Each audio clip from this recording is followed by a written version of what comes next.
was feeling like it was a really good thing that when I was starting to plan out this video, I couldn't find a ton of things that didn't really work for me in the year of 2018. And then I remembered that I declutter all the things I hated. So yeah, I have quite a few things for this video, but hey guys, it's Julia. Welcome back to my channel. Today's video is going to be the worst makeup I tried in 2018. So I just posted my best of 2018. That was the last video of the year. I was really planning on having this one go up in December, so it would still be going up in 2018, but time was short, so I'm filming it now in 2019. I've had some time to reflect on some of the worst products I've tried this year. So to find these things, I've kind of just scoured through all my review videos, new makeup releases, favorites, and fails, and just really tried to remember what didn't work out for me this year. At first, it was kind of hard to locate things I didn't really enjoy, just because I feel like I've done a better job of really waiting for the reviews to come out before I buy something, and just doing my due diligence of research before I buy a product, especially with higher end stuff. So a lot of the things I tried this year that didn't really work out for me were from drugstore brands, because with drugstore stuff, I'm more likely to just put down the money and buy it rather than like waiting for reviews to come out, just because it's like a lot less expensive. But we do have quite a few like high end and luxury products in here as well. These are just things I tried that didn't work out for me. If you like some of these products, that's awesome. I'm so happy that they worked out for you. We all have different skin types and we all look for different things in different makeup products. But yeah, let's go through the worst products I tried in 2018. I hope you guys enjoy this one, get some amusement out of it, and hopefully you can avoid some products that really just aren't it, sis. What if I'm the monster? I'm going to start off with an eyeshadow palette that really disappointed me this year, and that was the Natasha Denona Mini Lila palette. So this was a product that I bought right when it launched, so there weren't really any reviews out of this one yet, and I was just like, I'll be one of the first people to review this one. I think it's going to be great because I love the Lila palette's color scheme. I think she did a really beautiful job with theorizing this gorgeous purple palette. And so when they came out with a mini palette that was $25, even though it's literally like the size of my hand, I thought it would be a really nice way to try out some of her color scheme and the shadows. I have tried Natasha Denona's palettes before, like the bigger ones, and I think they're a really good formula. These mini palettes are not the same formula at all. I think her mini palettes have a lot less quality than the bigger palettes, which sucks because you should be getting the same quality regardless of price from a single brand, but a lot of brands, especially higher end and luxury brands, don't really carry on that nice quality over to the mini palettes and travel stuff. But from start to finish, my experience with this palette was not good. It arrived completely broken. Bitch, me too! Like the corner of this palette was chipped off, and one of the pans actually like fell straight out of the palette. That's a problem I've had with a lot of Natasha Denona palettes. I feel like they're just either not doing really good quality control, or maybe the glue that they're using on their palettes is not good, but either way, it's not something I should be getting from a $25 palette that's literally tiny, or a $50 palette that has 5 shades in it. Purples are notoriously hard to formulate, and these ones are just really, really patchy. The mattes in here particularly, and then this shimmer shade here, gorgeous if you use it with a finger, but with a brush, it just really does not show up in the eyes. I am keeping this one in my collection just because I spent my hard-earned money on this one, and I want to get my use out of these ones. These 2 shades down here are actually really good, so I've been using these ones for neutral days, but the purples in here, I just really do not like, and this was a whole disappointment for me from start to finish. So I'm not a huge fan of the mini palettes from Natasha Denona. I definitely wouldn't recommend them. Obviously, I haven't tried the mini Sunset or the mini Star palette that just came out, but I'm not planning on it just because this sucked. Just a disgrace. She's a disgrace to humanity. Another huge disappointment from this year were these AOA Studio blending sponges. So before you get all confused, yes, I did say that the AOA Studio Wonder Blenders were my like favorite beauty sponge, and I actually included them in my 2018 favorites. However, not all the shapes of the Wonder Blender are created equal, which sucks. They should be the same quality once again. They came out with these new like angled Wonder Blenders, as well as one other shape that I feel like was not good as well. I really did not enjoy these ones. They feel so incredibly dense, nothing like the AOA Studio Wonder Blender that I really love. The normal beauty sponge from them is really, really soft foam. It's super pillowy, and I feel like it just blends everything seamlessly. But this one, even if you get it wet, it feels like you are literally pounding a rock into your face.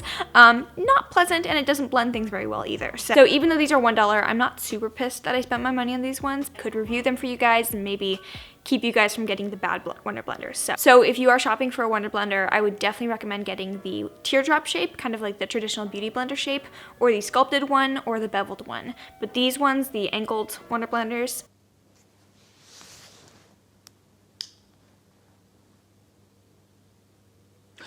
no. Oh, yeah, I forgot about this.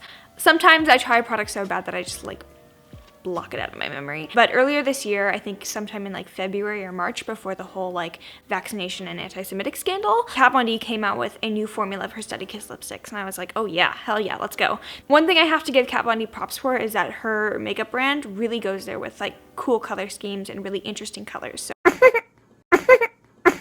she had some really like fun, imaginative, very unique lip colors in her collection. I was super excited because I'd tried out the Study Kiss lip formula before and it was literally the worst thing I'd ever put on my lips. So I was really excited to hear that they were reformulating that just so I could try out some really fun colors. Somehow, she made the formula worse. It was one of those matte formulas where literally you can feel it skipping on your lips. It was so incredibly dry. It just looked cakey and disgusting on the lips.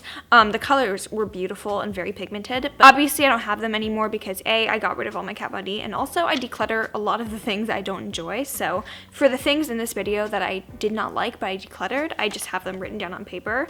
But yeah, the Kat Von D Study Kiss lipsticks. Next, I'm going to mention a palette that a lot of people had in their 2018 favorites, and I feel kind of bad for not liking this one. So just to make sure that I really did not like it, I tried it again this morning with like all my best tools. I used my favorite brushes, the like P. Louise eyeshadow base, which is supposed to save even bad eyeshadow palettes, and yeah, I still didn't like it. So sorry. The Urban Decay Born to Run palette. I was pretty vocal about me not liking this one, I think, this year, and thankfully a lot of people seem to be open to the fact that I have a different opinion on this one than a lot of people. First, I will say the packaging is stunning. I love that it's super sleek. It's amazing for travel. You get this huge mirror in here. You can tell that they put a lot of quality into the packaging. I wish they'd done that with the eyeshadows. I was really drawn to this palette because Urban Decay doesn't normally do colorful schemes like this. Normally when they do a palette that has a lot of colors in it, the colorful shades tend to be just like shimmers. And a lot of the colorful shades in here are shimmers, but you do have a few really like fun, vibrant mattes in here. So like this coral shade here called Still Shot, this purple shade, which I was really excited for, called Hell Ride, this beautiful like burnt orange pumpkin shade called Baja. So I was really excited about this one just because I feel like it's very imaginative and out of the box for Urban Decay, and a lot of people had been raving about this one, so I was really, really excited. Paid the whole $49 for this palette, and the first time I tried this palette, I went straight for the purple shade here called Hell Ride. I was like, oh yeah, this is gonna be so good. It was really, really patchy. One of the patchiest shades I've tried. Pretty much the same as the Natasha Denona Mini Lila palette. The Baja was the only shade I really enjoyed in here. But the colorful shades I felt like were just really muted. Like they wouldn't show up the brightness that they looked in the pan on the eyes, and that's something I really searched for. So I felt like this one created really beautiful neutral looks, playing with color, and I like doing even sometimes like neutral looks with a pop of color, and I felt like this really couldn't do that in the way I wanted it to. So yeah, this was a big disappointment for me. I know a lot of people really love this one though, and that's fine. I think people look for different things in eyeshadow palettes. Personally for me, when I saw this color scheme, I was hoping for some really fun, vibrant, colorful looks, and I just couldn't get that out of this one. And then while we're talking about really disappointing, very expensive palettes, Viseart.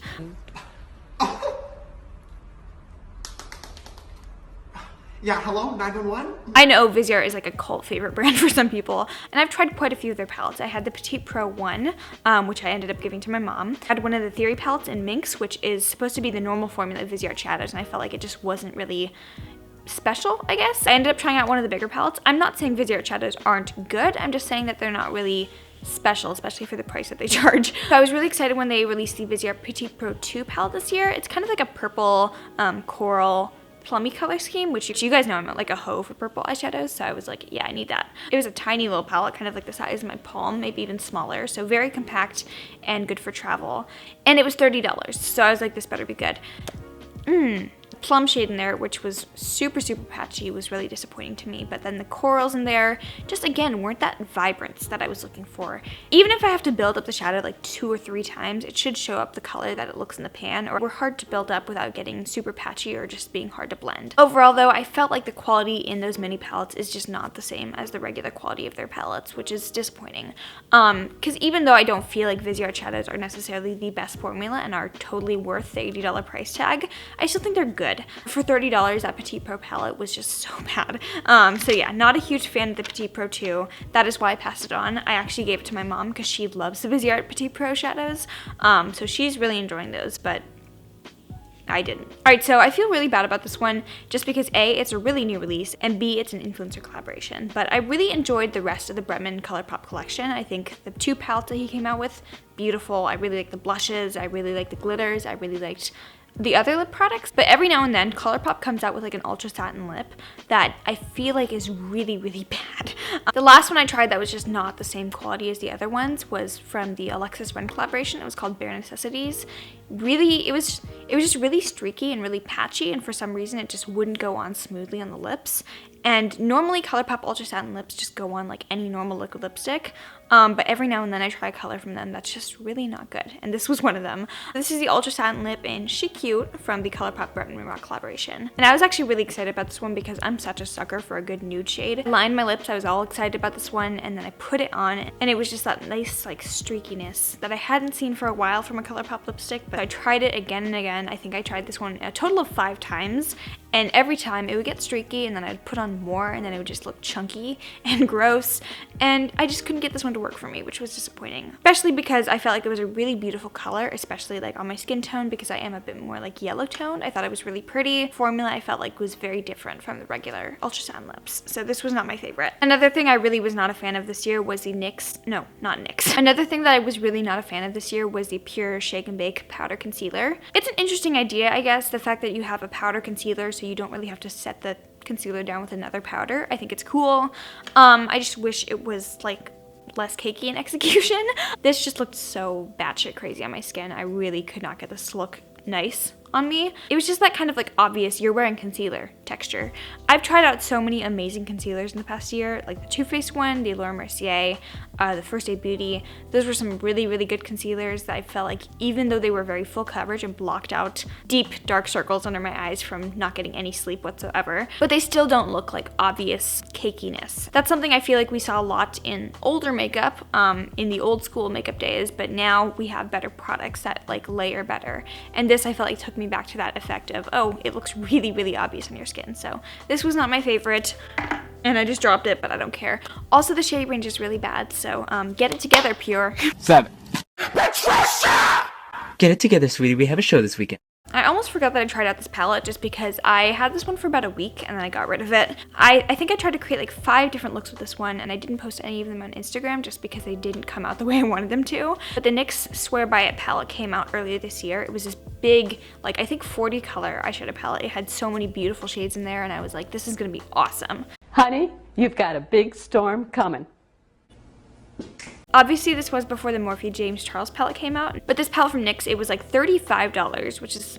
I have a lot of questions. Number 1, how dare you? And I'd been hearing some pretty decent things about it, so I was really excited for this one, especially because colorful eyeshadows are my baby. Yeah, I've just concluded that I really do not enjoy NYX eyeshadows, which sometimes I've tried palettes from them and they've been good for the price, but when I'm trying out an affordable eyeshadow palette, I want it to be good regardless of price. Like for the Colourpop palettes, I feel like those are just good standalone palettes. Like I would pay $30 for those palettes even though they're $16. I feel like they're just good regardless of how expensive they are. Whereas some products I've tried from the drugstore, they're good, but for the price. Like I wouldn't pay more than $6 for a Wet n Wild highlighter, if that makes sense. So the NYX palette I just felt like was good for drugstore, but there's so many amazing like affordable eyeshadow brands out there. Juvia's Place, Morphe, that just do really, really good affordable eyeshadows for even less than the NYX palette, but still better quality. This year I've kind of been able to tolerate a few more drying liquid lipsticks. Like I recently started trying the Kylie liquid lipsticks again, and I don't know if my lips have just gotten more hydrated or if she's reformulated, because those are a lot less dry than I remember them to be. I think I've gotten a little bit better about tolerating drier liquid lipsticks, but these are on another level of dry. These are the Lottie London Glitter Switch, so very similar to the Ciate Glitter Flip ones that came out like last year, I think. But basically it's a matte liquid lipstick, and you put it on when you press your lips together, it turns glittery, which I'm not a huge fan of like shimmery liquid lipsticks, but sometimes like if it's for a party, I'll tolerate it. And I thought these would be really fun for holiday, but these actually kind of hurt. I felt my lips kind of like stretching and pulling and being really just parched underneath them. So whenever I put these ones on, they would be really, really dry, and then taking them off was really hard as well. I just felt like I had to scrub away and my lips felt dead afterwards. So yeah, these are not my favorite, and I've tried a lot of things I really enjoyed from Lottie London. These just were not one of them. Hey guys, so I had just like a last minute thought that I totally forgot to include, so I'm just gonna film this really quickly, but I really did not like the Becca Under Eye Brightening Corrector this year. Tried this out, I want to say at the beginning of summer, along with the Becca First Light Primer, which is one of my favorites. But this is basically like a color corrector. You're supposed to put this under your concealer so that it brightens up your under eyes, and as someone who has proficient dark circles, I thought this would be awesome for me, and it really did not do anything to brighten up my under eyes. It actually just kind of made my concealer more cakey and more heavy looking, because obviously there's another layer of product under there. So I would notice even like my most creaseless concealers getting really heavy and gross under the under eyes. Even though the shade worked for me, it did make my concealer look worse, and that's obviously not something you want out of a product like this. I really love Shop Missy and their AOA Studio line. I've done a few videos with them this year actually, and I love reviewing their stuff, but I've not been shy about when I found stuff I really didn't like from them. And unfortunately this year, because I've tried so many things from them, probably their entire line of makeup products, of course I found some duds in there. So one of my least favorite products from them is the AOA Studio Wonder Cover Concealer, which was kind of tricky because it has a 5-star rating on their website. Like actually a lot of the products on there have a 5-star rating, which makes me question things, but whatever.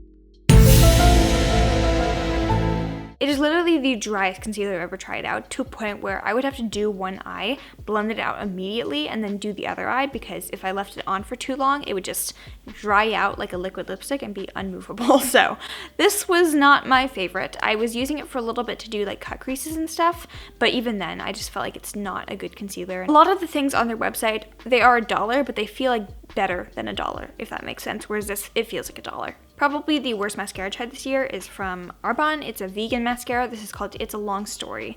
Yeah, this didn't really do anything to my lashes at all. It didn't lengthen them. It didn't make them voluminous. It didn't curl them or anything. It kind of just coated them in black liquid that didn't dry down. So whenever I blinked, it would be like, oh, Transfer City. Yeah, not a huge fan of this one. It just didn't really do anything. I have another note, and this one just says Makeup Revolution palettes. I tried a few different eyeshadow palettes from Makeup Revolution this year. The only one that I really did enjoy for a little bit was the Soph X palette, which I recently just decluttered just because, I don't know, they're that same thing of they're good for the price, but I wouldn't pay more than $7 or $10 or $15 for them, if that makes sense. Notably, some of the palettes I tried this year that I really did not enjoy were the Reloaded ones. Those are the $7 palette that they have at Ulta, and I was super excited about them because they have some really cool, fun color schemes. One that's like a dupe of Subculture. They have a Soft Glam dupe, they have a Modern Renaissance dupe, they have a Norvina dupe. Again, I'm not really sure where I stand on the kind of exact dupe palettes, but I've tried a few of them. They require a lot of building. They kind of blend away to nothing sometimes if you work with them a little bit too much, and you can get a nice look out of there, but it's really hard to get there, if that makes sense, and it just wasn't really worth it for me. So I don't know, I might try a few more Makeup Revolution palettes. It seems that they're generally better quality the more expensive they are, so I'd say the $15 palettes are probably a better bet than the $7 palettes, but if you're willing to spend one more dollar for $16 instead of $15, a Colourpop palette is so much better. Yeah. Yes. Alright, so this next product is actually something that taught me to never review a product too soon. I've only really talked about this product once on my channel. It's the Makiage Woke Up Like This Flawless Base Foundation. So I reviewed this one in like 10 seconds in a new makeup releases, favorites, and fails video. And this, I'm ashamed to say, I reviewed after like only trying it twice, which is definitely not enough time to form a full opinion. And I know a lot of people do like first impressions on YouTube. That's a big thing. Personally, I don't like doing that just because I feel like first impressions are rarely ever accurate. And I only reviewed it that quickly just because I hadn't put up new makeup releases, favorites, and fails, and I was rushing to get that one up. So by the time that it was around time to film that one, I'd only tried this twice, and I was like, oh, it's okay, I'll just review it. I think I said that I liked this one. The more I tried it, it did not work with my skin type very well. And it was kind of weird to me because it seemed a lot of people were really enjoying this one. Jeffree Star and a few other bigger influencers tried out this brand, and they said they really liked the foundation, but I just couldn't get this one to work for me. I don't know, it looked really bad, really heavy, and kind of greasy on my skin at the end of the day. And for such an expensive, like, luxury brand and foundation, it shouldn't do that. So yeah, I really regret this one, not only because it didn't work for me, but because I gave it a review that I can't stand by anymore. So that is my resolution in 2019, is just to like not do that anymore. And I think I've learned a lot from that experience, but since doing that review, I think I've been able to test out every single product that I review for you guys at least 3 or 4 times to get a full impression on it. And for foundations, I try to do at least like 5 days of reviewing it just to get my full impressions on this one. So yeah, that's my spiel on this, I guess. This was a product that I never even mentioned because it was so bad.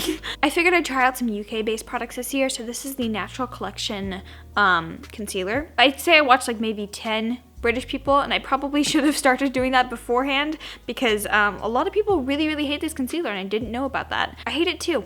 I'm with you. It's such a weird concealer because I'd put it down and then I'd go to blend it out and it wouldn't like diffuse out or blend. It would just kind of move around with the sponge. So pick up all the product and then leave a blotch with no concealer whatsoever. It was so weird. I don't know.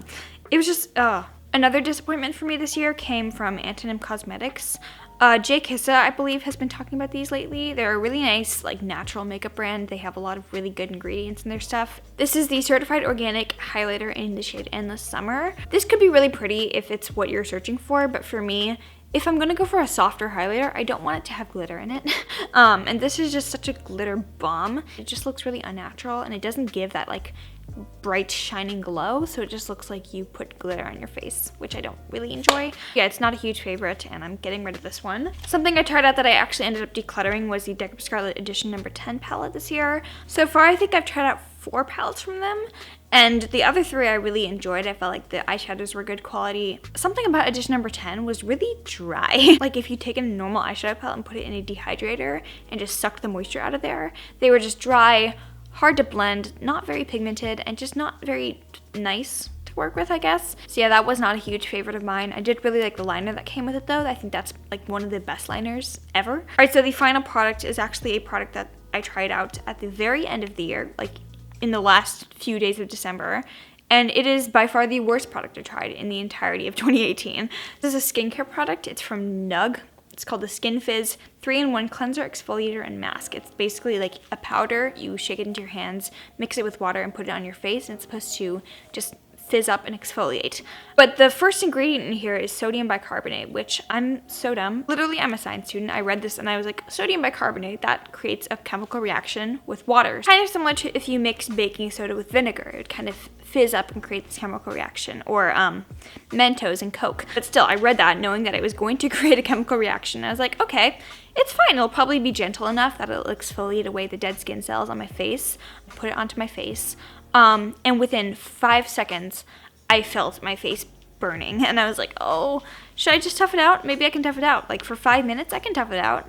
And then I was like, no, you idiot. It's clearly burning your face. Wash it off. So I washed it off as quickly as I can. I think the mask had only been on my face for a total of like 10 seconds. But still, my entire face was red. Just like bright red. And then the next morning I woke up and I had cute little bumps all over my face of irritation. So even though this had been on my skin for like less than 20 seconds, it still burned my skin. And I can only imagine what would have happened if I'd left this on for 2 to 3 minutes as it recommends. So yeah, this was so bad. It was the most painful mask I've ever put on. But yeah, if you're wanting a NUGG, there's plenty of other more fun NUGGs out there. You get what I'm saying. All right, so that was it. That was all the products that did not work for me in 2018. The worst of 2018, if you will. I hope you guys enjoyed this one. I hope it was fun in some capacity for you to watch, for me to relive all these painful products.